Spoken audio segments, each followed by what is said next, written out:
Welcome back. ರಷ್ಯಾದಲ್ಲಿ ಅಂತರ್ಯುದ್ಧ ನಡೀತಾ ಇರುವಂತದ್ದು. ಪುಟಿನ್ ವಿರುದ್ಧ ಬಂಡೆದ್ದಂತ ಪ್ರಿಗೋಜಿನ್ ಸೈಲೆಂಟ್. ಆಕ್ರಮಣ ಕೈಬಿಟ್ಟು ವ್ಯಾಗ್ನರ್ ಪಡೆ ವಾಪಸ್ ಆಗಿರುವಂತದ್ದು.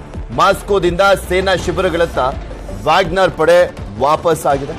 ರೋಸ್ತೋವ್ ನಗರ ವಶಪಡಿಸಿಕೊಂಡಿದ್ದಂತ ವ್ಯಾಗ್ನರ್ ನಿನ್ನೆ ರಾತ್ರಿ ಬೆಲಾರುಸ್ ಅಧ್ಯಕ್ಷರ ಸಂಧಾನ ಫಲ ಕೊಟ್ಟಿದೆ. ಪುಟಿನ್ ವಿರುದ್ಧ ಬಂಡೆದ್ದು ಈಗ ಸೈಲೆಂಟ್ ಆಗಿರುವಂತದ್ದು ಪ್ರಿಗೋಜಿನ್.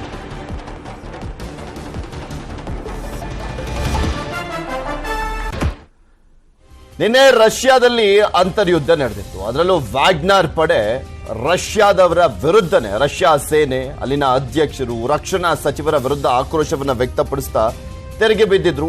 ಅದರ ಜೊತೆಗೆ ರೋಸ್ತೋವ್ ಅನ್ನುವಂತ ಒಂದು ನಗರವನ್ನು ಕೂಡ ವಶಪಡಿಸಿಕೊಂಡಿದ್ರು. ಮಾಸ್ಕೋವನ್ನ ವಶಪಡಿಸಿಕೊಳ್ಳುವಂತ ನಿಟ್ಟಿನಲ್ಲಿ ಮುನ್ನುಗ್ತಾ ಇದ್ರು. ಈ ಸಂದರ್ಭದಲ್ಲಿ ಸಂಧಾನ ನಡೆದು ಆ ಸಂಧಾನ ಫಲ ಕೊಟ್ಟು ವಾಪಸ್ ಆಗಿದ್ದಾರೆ.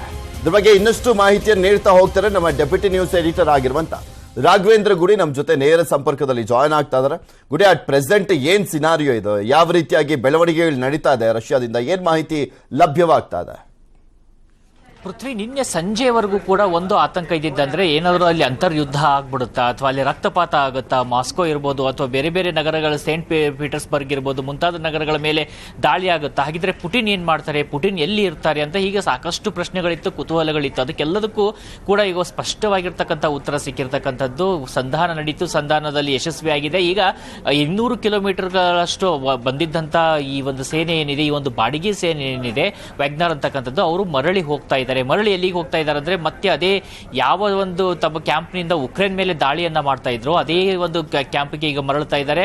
ಅಂದ್ರೆ ಈಗ ಎರಡು ವಿಷಯ ಇಲ್ಲಿ ಸ್ಪಷ್ಟವಾಗಿ ಗೊತ್ತಾಗ್ತಾ ಇರೋದಂದ್ರೆ, ಒಂದು, ಸಂಧಾನ ನಡೆದಿದ್ರೆ ಯಾವ ರೀತಿಯಾಗಿರ್ತಕ್ಕಂಥ ಸಂದೇಹ. ಯಾಕಂದ್ರೆ ನಿನ್ನೆ ಪುಟಿನ್ ಅವರು ಕೂಡ ಹೇಳಿದ್ರು, ಇದೇ ರೀತಿಯಾಗಿ ಮಾಡ್ತಾ ಇದ್ರೆ ನಾವು ಅವರನ್ನು ಮೇಲೇನೂ ಕ್ರಮ ತೆಗೆದುಕೊಳ್ತೀವಿ, ಯಾರೇ ಇದ್ರೂ ಕೂಡ ಅವರ ಮೇಲೆ ನಮ್ಮ ಸೇನೆ ದಾಳಿಯನ್ನ ಮಾಡುತ್ತೆ ಅಂತೇಳಿ ಒಂದು ಸ್ಪಷ್ಟವಾಗಿರ್ತಕ್ಕಂಥ ಎಚ್ಚರಿಕೆಯನ್ನ ಕೊಟ್ಟಿದ್ರ. ಎಚ್ಚರಿಕೆಯಿಂದ ಭಯಭೀತರಾಗಿ ಈ ರೀತಿಯಾಗಿ ಮಾಡ್ಲಾಗ್ತಾ ಇದೆಯಾ, ಅಥವಾ ಅಷ್ಟು ಭಯ ಬೀಳೋರಾಗಿದ್ರೆ ಯಾಕೆ ಇಲ್ಲಿ ಬರ್ತಾ ಇದ್ರು? ಹಾಗಿದ್ರೆ ಇದರಲ್ಲಿ ಪುಟಿನ್ ಅವರದ್ದೇ ಏನಾದರೂ ಬೇರೆ ಪ್ಲಾನಿಂಗ್ಗಳು ಅಥವಾ ಬೇರೆ ರೀತಿಯಾಗಿರ್ತಕ್ಕಂಥ ಎಕ್ಸಿಕ್ಯೂಷನ್ ಮಾಡೋದಕ್ಕೋಸ್ಕರ ಈ ರೀತಿಯಾಗಿರ್ತಕ್ಕಂಥ ಒಂದು ಫಾಲ್ಸ್ ಆಪರೇಷನ್ ಅನ್ನ ಹೆಣೆಯಲಾಯ್ತಾ ಅಂತ ಕೂಡ ಈಗ ಪ್ರಶ್ನೆಗಳು ಬರ್ತಾ ಇದ್ದಾವೆ. ಅದೇನೇ ಇದ್ರೂ ಕೂಡ ಈಗ ಅವರೆಲ್ಲ ಮರಳು ಹೋಗ್ತಾ ಇದ್ದಾರೆ. ಒಂದೇ ಒಂದು ಗುಂಡನ್ನ ಕೂಡ ಅಲ್ಲಿ ಚಲಾಯಿಸಲಾಗಿಲ್ಲ, ಒಂದೇ ಒಂದು ಟ್ಯಾಂಕ್ನಿಂದ ಒಂದು ಬಾಂಬ್ ಆಗಲಿ ಅಥವಾ ಮಿಸೈಲ್ ಆಗಲಿ ಸಿಡಿಸಲಾಗಿಲ್ಲ. ಕೇವಲ ನಿನ್ನೆ ಕೆಲವೊಂದಿಷ್ಟು ವರದಿಗಳು ಬಂದಿತ್ತು, ಒಂದು ಹೆಲಿಕಾಪ್ಟರ್ ಅಥವಾ ಒಂದು ಬಾಂಬರ್ ಅನ್ನ ಹೊಡೆದು ಉಳಿಸಿದ್ದಾರೆ ಅಂತ. ಅದ್ರ ಬಗ್ಗೆ ಕೂಡ ಈಗ ಸ್ಪಷ್ಟನೆ ಸಿಗ್ತಾ ಇಲ್ಲ. ಒಟ್ಟಾರೆಯಾಗಿ ನೋಡ್ತಾ ಇದ್ರೆ ಅವರು ಮರಳಿ ಹೋಗ್ತಾ ಇದ್ದಾರೆ. ಮತ್ತೆ ರಷ್ಯಾದಲ್ಲಿ ಈಗ ಎಂದಿರಂತೆ ಜನಜೀವನ ನಡೀತಾ ಇದೆ.